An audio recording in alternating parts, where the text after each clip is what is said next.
Well, hooray. Today we have Wolfgang Steiner back with us all the way from the Tara Mountains of Serbia to help us be our absolute best through conscious breathing, which he has been practicing and teaching for over 20 years, to amazing results in areas I would not have even thought that breath had anything to do with it, but he will tell us a little bit about that. And his mission, if I remember well, is to breathe with 1 million people, and he is definitely on his way there. But let us start with you telling us a little bit about who you are, why you do what you do, and why is it so important? Well, thank you very much, Julie, for inviting me, and hello to everyone. That's a big question you are asking, and we have so little time. I actually want to share really the reason why I'm doing what I'm doing, and I just realized that by myself about 2 years ago. I'm really mastering breathwork today, but that was not always like this. And I just recalled 2 years ago that I was almost 3 times dying around my birth. I was almost dying while I was in the womb of my mom. In the birth process, I had the navel cord around my neck. I was a blue baby. Right. And about 3 months after birth, I had a lung infection. Gosh. So there was like 3 times real life danger in my life. But I wasn't aware of that, of course. And so I really reduced life energy, or it reduced life energy always when life started. And the synonym for that is springtime. I'm born in May, and springtime is something what I absolutely adore. This fresh air when it's getting warm and the flowers and the trees are blooming, flowering.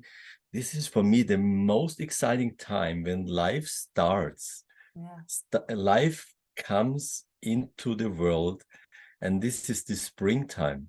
And I found myself frequently from a child on, but also later on in my young adulthood, being in bed, having a cold or being not okay, not really having anything. It's so-called 3 days fever or something like that. And this is always in spring? In spring and Always in in spring. autumn, but it was primarily in spring, but always when the season changes. Right.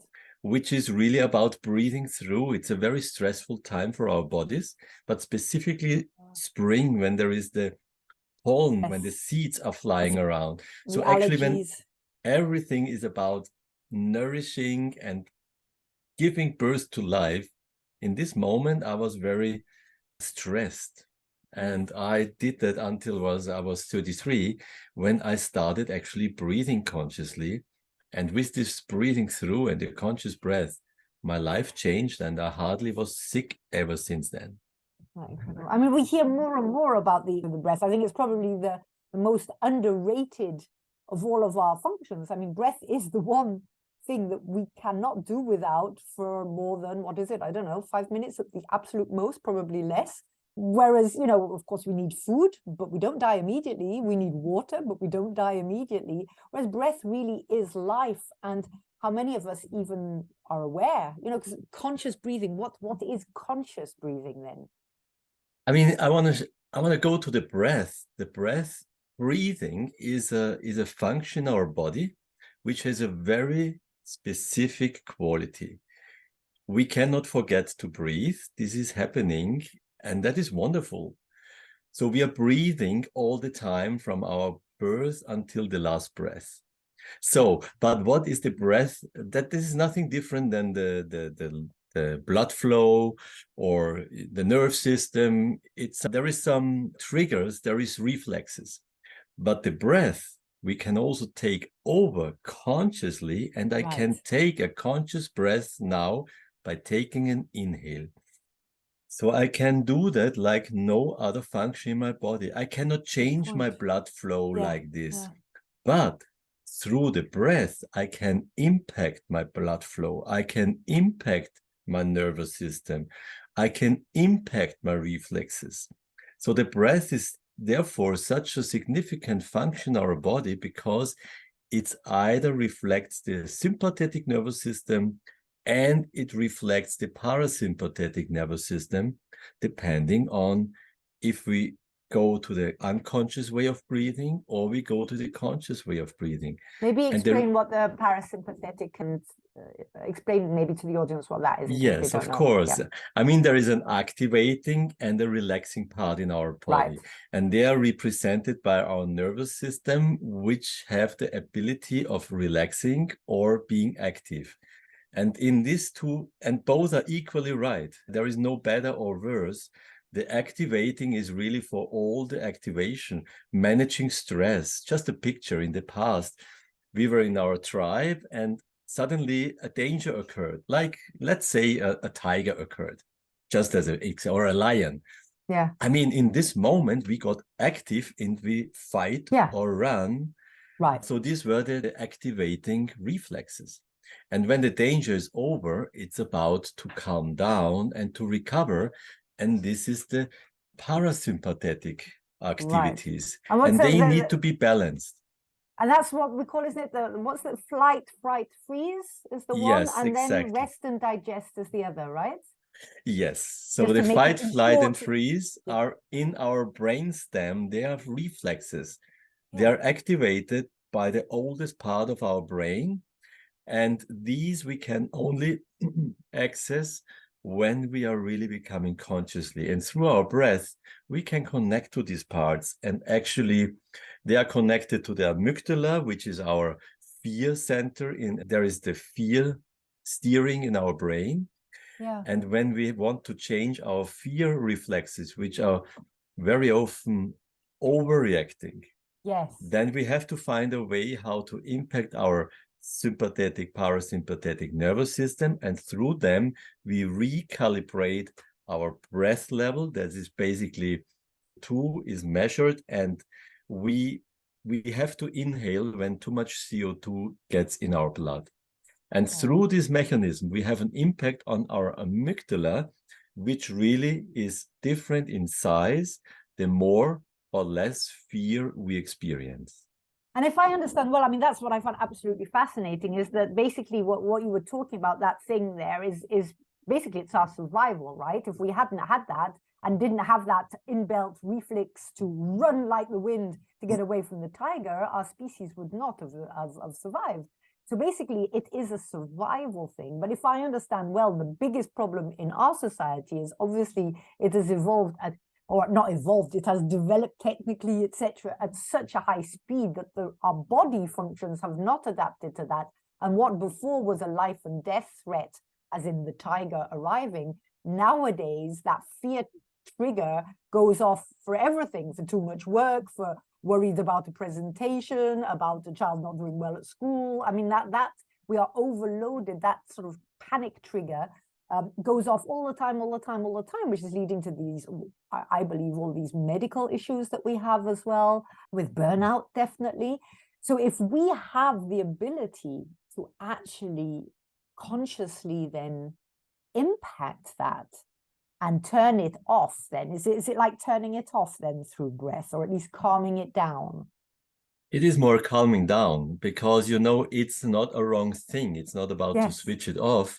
It's a reflex. A reflex, per definition, is something what happens without my conscious decision. Right. So there is the reflex. For instance, if something flies in your eye, the reflex that the lid is closing, I don't want to switch that off. Otherwise, it's a protection. So the reflexes are protection, which possibly protect me from a life threat. So it's not a thing to reduce or switch off my reflex of activation.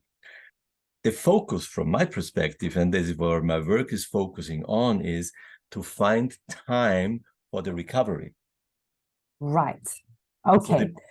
So it is going to happen anyway, right? So that reflex is going to go off anyway, and it's a good thing because sometimes we need it, right? If we're going to be mugged in the street, we need to be able to react fast and run.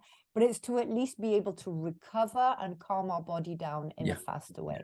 I mean, Wolfgang, you've done so much stuff. I mean, you were president of the Austrian, what was it, Breathing Association. You have breathing circles. I mean, this for you is a big thing, right? I mean, you've really seen the power of it on your own life and the life of your clients. It occurred, and when I just realized 2 years ago what happened to me as a baby, or not even born, I understood why it became so a significant part in my life. It is actually all my life today. I connect everything with breathing, and breathing is a state of being. So this being is really the place where we are acting from whatever we do. Right. And so the conscious part of it is, as you said, we all breathe. It's a reflex, or I don't know what it's called, perhaps not a reflex, it's something which is built into us. We do not consciously breathe. It's just from the second that we exit the womb until our very last breath. It's a little miracle which happens in our body, but we can control then the quality of our breathing. And I mean, we all know the expression, oh, calm down, breathe. People say, calm down, breathe. And we all realize, I mean, I know it myself, that when I get very agitated or when I'm doing 800 things, I'm breathing very shallow here. And if somebody says to me, take a deep breath, that feeling of peace, of calm, it's like a warm bath. You suddenly, and it's just immediate, and we can do it ourselves, but we do not often consciously breathe. So this is you saying to people, realize that you breathe, or breathe in a different way. Well, it's about to find the moment to change something, to take the conscious moment. And the good news is that doesn't take hours. Right. When we practice it, it eventually becomes part of our daily life. And when we take a conscious breath in between, or more and more aware, even while we are doing something, we don't exhaust ourselves so much. So in every breathing cycle, there is, when I'm relaxed, there is the activation and the recovering. In every breathing cycle, we can have that.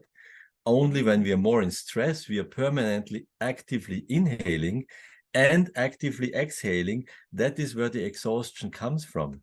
When we breathe in a conscious, and through consciousness, we become automatically more calm. So we are less stressed. Listening to you talk makes me feel calm, because I can tell you can see the two differences between us. I'm blah, blah, blah, blah, blah, blah, and you're lovely and calm. Well, and thank you very much. I want some of that. Thank you very much for that. I think certainly there is a natural difference in how we socialize, how we behave, the urge of caring.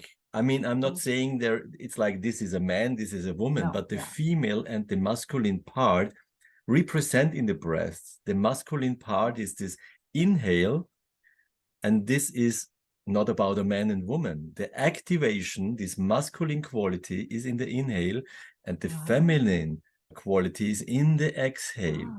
So what needs to relax is more the exhale to actually regain the energy to be there for the inhale. Right. So I'd like to go into, of course, a little bit, how does one do that? But are we talking about breathing in a certain way? Like, there's all these different formulas. I remember before being told, for me, 4, 7, 8, breathe in strong for 4, hold for 7, relax for 8. And I know sometimes if I'm very sort of agitated at night, I do that a little bit. I'm never sure how long the effect stays. But are you talking about breathing in any specific way, or just being conscious, full stop, of the miracle of taking that breath? Well, for the training purpose, I think there is millions of techniques out there, like 3 times in, 5 times out, or taking a break. There is all variations. And I think for the practicing, for the training, there is like where we feel comfortable. We will meet a teacher who he feels right for us. And I'm saying there is so many breathing techniques, and the school I taught, the school I learned 20 years ago, combines various breathing techniques, because there is something more for a person who needs more relaxation, and there is people who need more activation. You cannot cover that with the same practice. That's not possible. So basically at the end, it's about consciousness in your breath. And when you feel your body, he shows you what he needs. And for me, a definition of health is when we can go where the body needs us to be. So when I'm getting in activation and I can follow that, and in the next moment, it's calming down and I can follow that, this is health. Yeah. When I'm in stress and I cannot calm down, I think certainly I'm in a state of not being healthy, and it will lead to sickness. So not And so health. this is all about listening, right? It's being aware of what your body needs. Listen to your body, and your body Right. tells you. And when we talked before about the conscious inhale, I would really like to give one gift to the audience here today. Yes, please. There is one thing I would like to emphasize, what is drastically reduced and shut down in our life. And I invite you to do it with me, Julie. Yeah. It just takes 2 breathing cycles. Okay. We take 1 breathing cycle naturally together. Yes, just inhale and breathe out. Naturally. Oh, naturally, yes. Naturally. And another breathing cycle, I consciously invite you to allow your voice. So do I sing? Please, whatever it is, allow your voice to be there. So not reduce your voice, because when we breathe relaxed, there is a voice, because the vocal cords will vibrate. So when there is no voice whatever, it's suppressed. So what I invite you consciously, naturally, just breathe out and allow the mouth to open and to allow the voice. And just take another look inside. It doesn't mean that there is a shout. It doesn't mean that there is a sound. Just allowing the vibration of the vocal cords to happen. It can be a very gentle humming. Yes. Or it can be a... Yeah. We reduced the sound totally. True. True. Because we're even frightened to make noise, right? Yeah. We got told, shut up, don't talk. When the adults are speaking, sit quietly, don't move. We reduced the motion which is naturally occurring. So this is the one thing, everyone who is listening, right away, you can create a space where you're private, because it's connected to embarrassment. It is. We are not used to show ourselves. And this is really the tragedy today. On the one side, we want to be seen today, but on the other side, we don't want to be seen. And this is really controversial in us, nobody outside. So it's really like the right to exist, right? The right to breathe, the right to take our place, right, in the world, in a way. Yes. I'd never thought of it that way. So this is what you inspire, because I mean, I know you have breathing circles, you have people who come for coaching. I mean, for the audience out there, you've done all sorts of stuff. You've even helped women with fertility, right, through breathing. Yeah. I mean, it's the effects that it has. It just shows you that this is an incredible tool we can have. Well, I was going to say at our fingertips. It's not in our fingertips. It's there. You know, we have it. Whether we use it or not consciously is another thing. I heard something, and I would really like to go on to this, because I don't want to have it in the space like this. It's naturally occurring that birth is related, pregnancy and birth is related to the woman. And I want to share a little story. When my wife and myself, we were ready for our first child, and it didn't happen for half a year. So in the normal mind today, it's like, who is it? Who should we have to support to be able? So is it him? Who can fix it? Oh yeah, whose fault is it? Oh yeah, right. Who needs to be fixed? Yes. So now I want to share you my initial experience when I started conscious breathing. I found a breathwork school in Vienna, and I started in February. And we were ready since autumn to receive a child, and it didn't occur, it didn't happen. I started breathing, not thinking about that we should change something. I started my first breathwork weekend. A week later, my first daughter was conceived. That also doesn't mean that I was the problem. Just because of the conscious breath, we release tension. Yes. Possibly a tension which my wife felt through me. Yes. Or she didn't even feel it through me, but through me, I brought a relaxation into our relationship, which whoever relaxed, and it certainly was both of us. And just a week later, our first daughter was conceived. Yeah. So I And really you've want to actually release coached this women as pressure well, that, haven't you? Yeah. yes, so I love to coach people in this and it's about both. Yes. And at the same time, it's possible that she has the power to release some tension, what will have an effect on him. Yeah. And at the same time, he can have an effect on her. Yeah. And I mean, it's just, I mean, I had no idea before talking to you that it could also have an effect on that, but we know that it has an effect on our entire body, of course. I mean, I have lots of digestive problems. Now, I know that when I consciously do, you know, breathing exercises or even yoga, very soft yoga to set the tension, which is, you know, almost pushing my stomach down and being ignored, I would say, is relieved, and everything starts to work normally again. We know it's for our blood pressure that it's good. We know that, but I mean, basically, it's irrigating our whole body with oxygen. I mean, I'm not a scientist. I'm just saying it like that is what it feels like to me. And so we can have an impact on very many areas of our life. And we're talking about a 50+ audience, right? And so we already have, you know, lots of medical things usually, or things which are slowing down. And we owe it to ourselves to put ourselves in the best possible position. And this doesn't involve going on heavy surgery and, you know, millions and millions of expenses. This is something that we have available there. Now, Wolfgang, I'm realizing the time here, but for example, you know, I know you have a Facebook page. And I know people put certain times on it. So those are times when people are telling you, I have just taken a conscious breath. So it's as simple as that, that people just literally, you know, whether when you're, and I mean, I know you talked also in one of our previous episodes about habits, right? That if it doesn't come naturally at the beginning to choose a time, for example, if you're going to have your coffee break or whatever. Yeah, or before you start eating, to connect it to activities or setting a certain time. And actually, the Facebook group called Wake Up with a Conscious Breath, that's the name of the group. It simply is the idea when somebody posts to take a conscious breath, it's a reminder for the others. Right. And in this moment, I take a conscious breath. Yes. Whenever I read it, and when I have time, I post that I took it, which is a reminder. Actually, it's about to be reminded. Yes. To It's get very us easy. out of autopilot, but to richly be aware. And so you don't breathe in any particular way. You try to be as natural as possible, like we've just done in that little demonstration, just letting the breath be, letting whatever sounds or movements of shoulders or face or whatsoever just naturally occur. Yes, yes. And there is more emphasizing on different aspects, which we reduce.